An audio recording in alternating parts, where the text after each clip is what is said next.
Olá, estamos começando o programa Contraponto e hoje nós vamos trabalhar a questão síria, né, o conflito na Síria e o governo Trump. E para tratar desse tema, nós temos hoje uma convidada especial, né? E fazemos o programa Contraponto Cinema juntos, que é a professora Aldred de Castro. E vamos trabalhar a questão da Síria, o governo Trump que herda, né, esse conflito, um conflito que vem de políticas externas anteriores, né? E o governo Trump, ele, inclusive antes de ser candidato, depois também como candidato, reiteradas vezes o Trump afirmou que os Estados Unidos ia parar de intervir nas questões internacionais, meter o bedelho em todas as questões do mundo, coisa que os Estados Unidos começam a fazer há muito tempo, né? A gente sabe isso, já sofremos, né, também com isso, né, mais de uma vez, e que era uma política dos Estados Unidos no século XIX, né, até aí a Primeira Guerra Mundial. Isso começa a mudar a partir da intervenção norte-americana na Primeira Guerra Mundial e muda definitivamente pós-Segunda Guerra Mundial, onde os Estados Unidos começam a se meter com tudo. E aí o Trump vem com um discurso diferente, né, eleito, falando que agora ele vai cuidar das questões internas, da questão do emprego, né, da proteção do trabalho, da indústria norte-americana, um discurso nacionalista, mas voltado para o campo interno.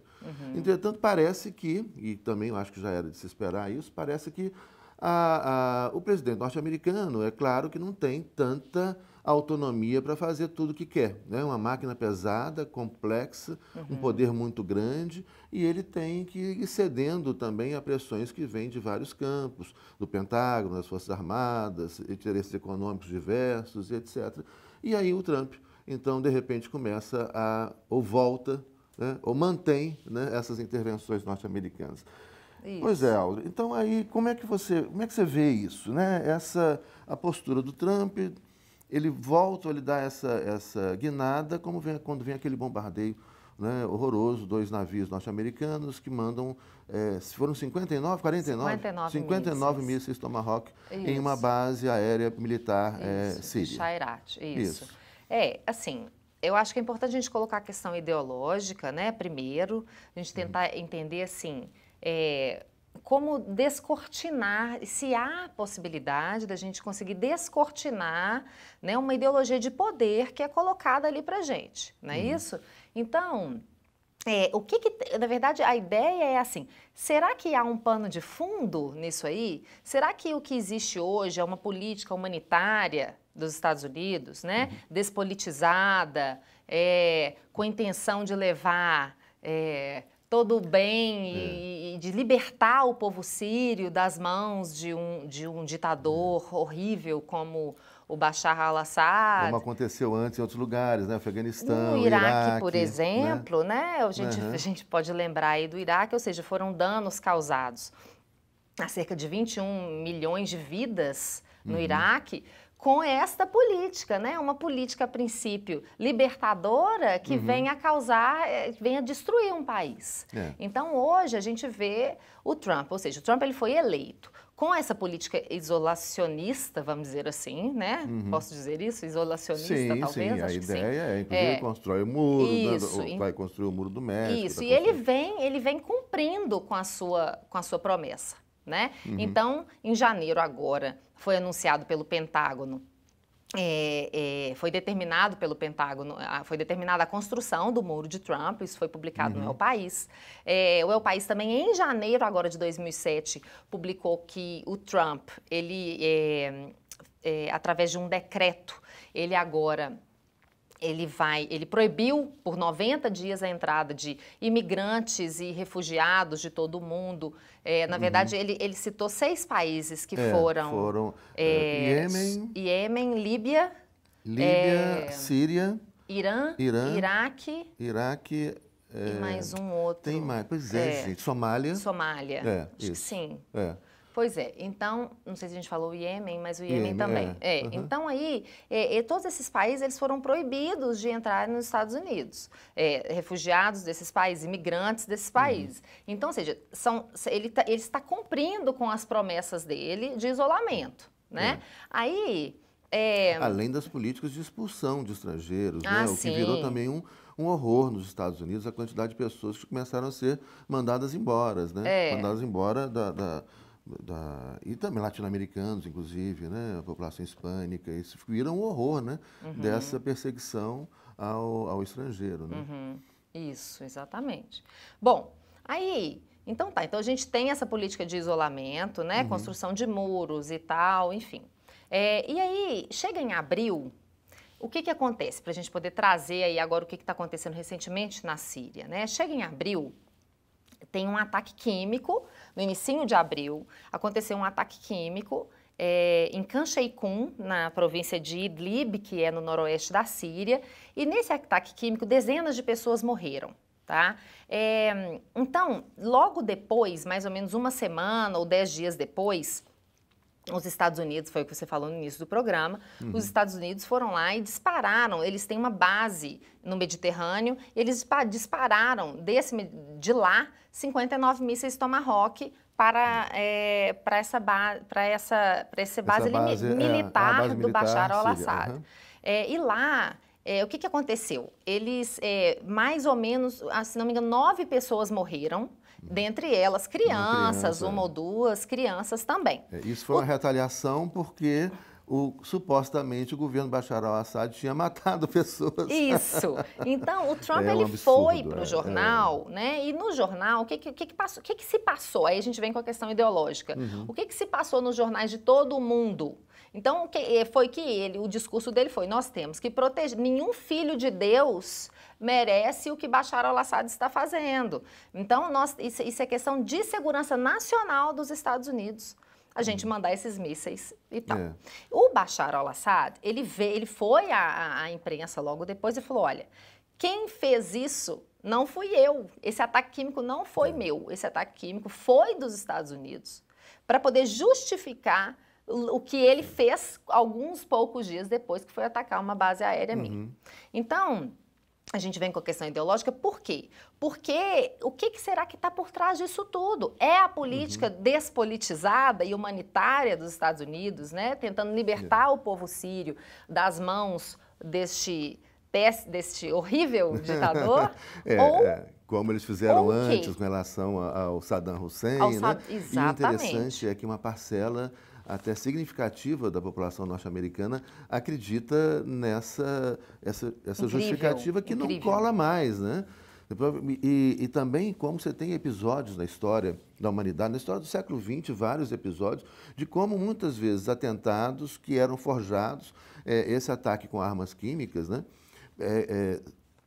A gente poderia dizer que seria um grande equívoco do governo Assad fazer uma coisa dessa, né? Porque ele está criando uma justificativa para a intervenção norte-americana, né? É o que os Estados Unidos querem, né? Não seria inteligente da parte dele, de forma nenhuma, fazer uma coisa dessa. Então é muito provável que isso tenha sido algo criado propositalmente, como já aconteceram várias outras vezes, para justificar essa intervenção norte-americana, esse bombardeio norte-americano, né? Pois é. Então, isso.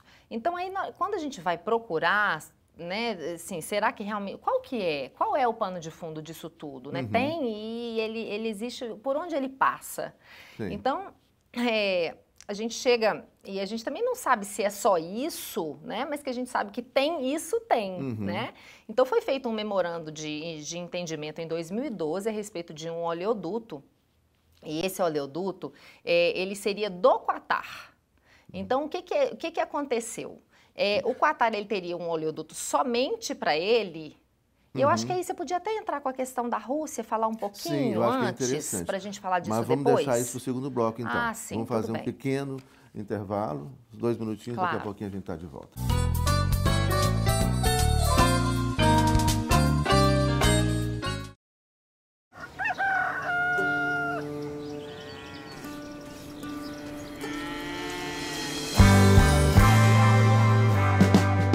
Cheguei a tempo de te ver acordar. Eu vim correndo à frente do sol. Abri a porta e antes de entrar, revi a vida inteira. Falar da cor dos temporais, céu azul das flores de abril. Pensar além do bem e do mal, lembrar de coisas que ninguém viu. O mundo lá sempre a rodar, em cima dele tudo vale. Quem sabe isso quer dizer amor, estrada de fazer o sonho acontecer. O mundo lá sempre a rodar, em cima dele tudo vale. Quem sabe isso quer dizer amor. O amor transforma preconceitos. Respeite a diversidade sexual e diga não à LGBTfobia. Minas Gerais, governo de todos.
Haverá um dia em que você não haverá de ser feliz,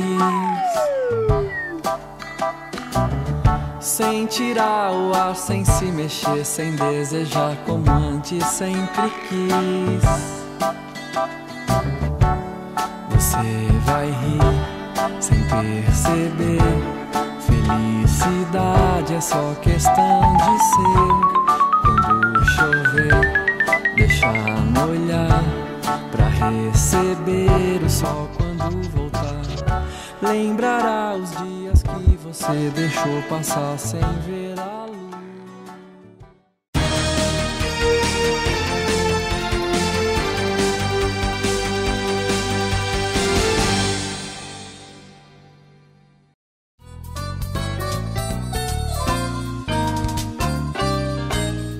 Olá, estamos de volta com o programa Contraponto e hoje a gente está comentando a questão da Síria, né, o conflito sírio e o governo Trump, né? E para esse fim nós temos como convidada hoje a professora Aldred Castro.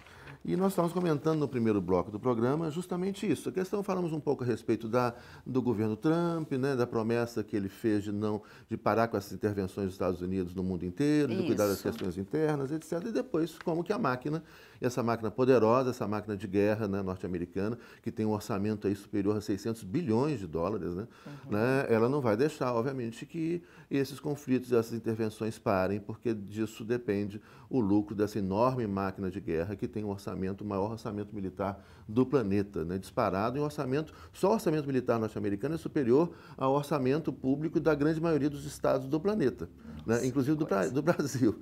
Né? E aí, então, para a gente identificar ou pensar um pouquinho essa questão da Síria, né, qual é o pano de fundo disso, o que está por trás, você estava comentando a questão da ideologia, né?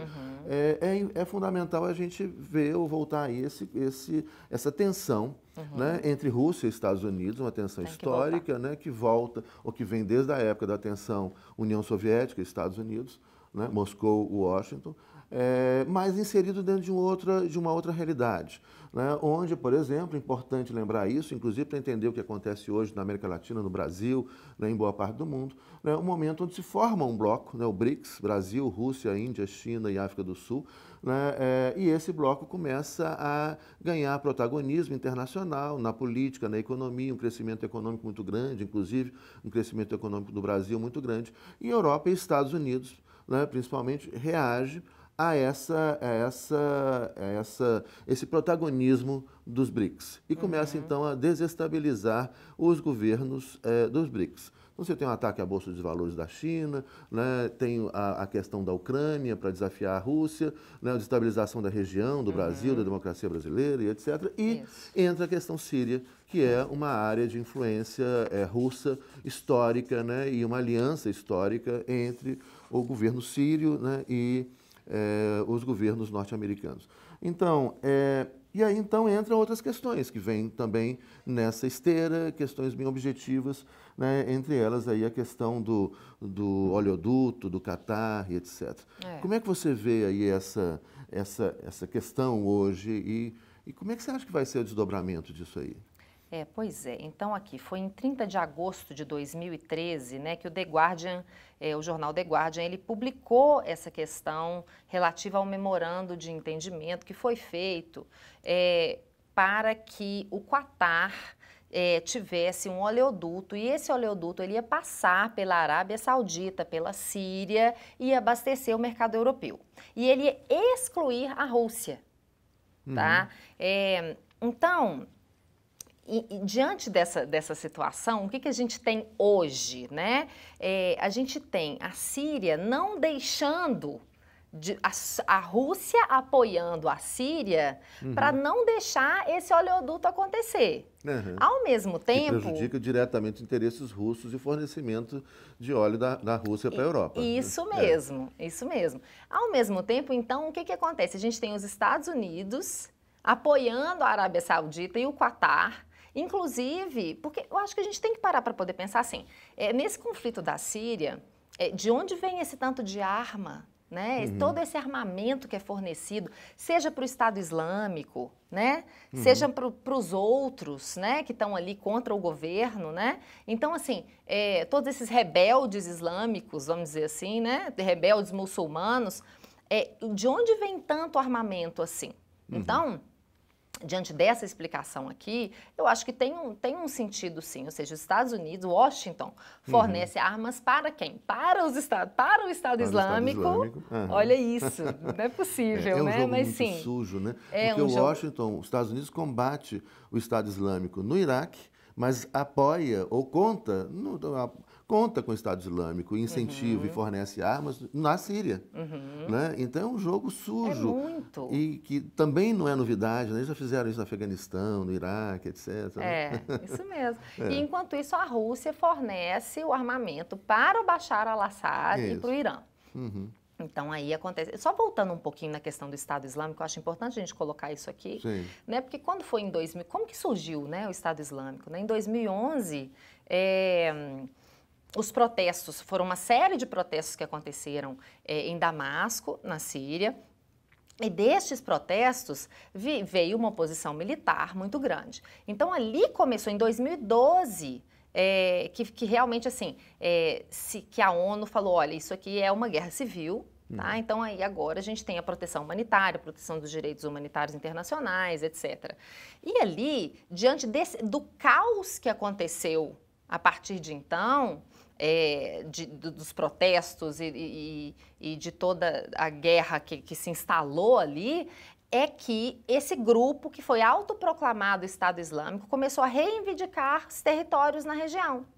Então foi dali que surgiu, né, o Estado Islâmico, foi dessa reivindicação de territórios em toda aquela região que já tinha.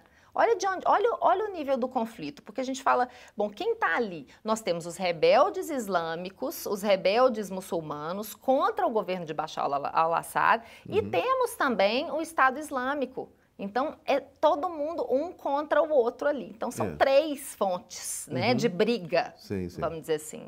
Acho importante a gente colocar. E é interessante lembrar também, quer dizer, nós já mencionamos, você já mencionou a questão do uso ideológico, né? Ou seja, por trás desse discurso, né, de afastar um ditador, de afastar uma ditadura, de levar direitos humanos, de levar democracia, como que é uma tragédia que você leva a vida de tantas pessoas, como aconteceu no Afeganistão, aconteceu no Iraque e em várias outras situações também.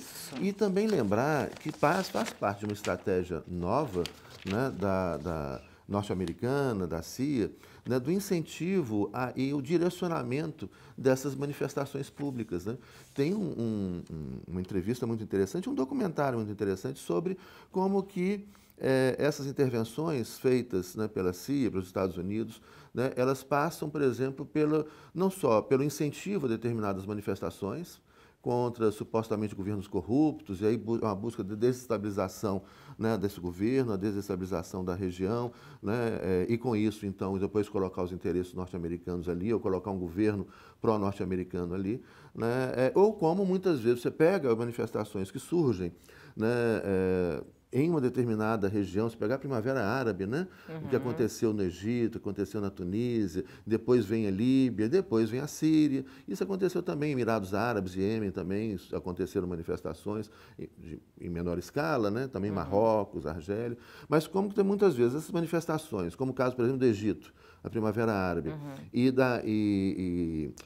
da Tunísia, né, como que essas manifestações surgem contra uma ditadura, um governo ditador, etc., e depois essas manifestações são redirecionadas ao interesse norte-americano. Né? Essa estratégia, ela tem sido usada, né, e é algo que assusta, né, porque a gente vê também isso acontecendo, né, próximo a gente. Né? A gente tem que parar realmente para poder pensar, né, de onde vem toda essa política humanitária. Né? Essa bondade toda dos Estados Unidos, porque parece que os Estados Unidos é como se fosse assim, liberdade, né, e prisão, e os Estados Unidos parece que eles sempre representam a liberdade, e parece que, né, e o resto, qualquer força que vier ameaçar os Estados Unidos vai ser a prisão. Sabe? Então, fica mais ou menos essa ideia. É o bem e o mal. É o bem e o mal. A liberdade contra a opressão. Isso, né? exatamente. E é importante, aí fica a dica, depois nós vamos voltar num próximo programa para aprofundar essa discussão sobre ideologia, que é muito importante. Vamos né? fazer. E fica a dica aí, né, para o telespectador, né, a gente precisa enxergar, procurar enxergar o que está acontecendo por trás desse discurso oficial, né, por trás dessa tela, né, que encobre a realidade. E vamos continuar essas discussões aqui. A ideia nossa é provocá-los para que a gente possa pensar aí, aos poucos, conseguindo enxergar o que fazer está o por trás. exercício de descortinamento, vamos dizer assim, o que está né? por trás do pano, que está por trás dos discursos fáceis e superficiais. Que faz com que a gente ache que a gente está cheio de liberdade de pensamento. Isso, e vamos falar sobre isso. Isso mesmo. Isso aí, então, até o próximo programa. Muito obrigado.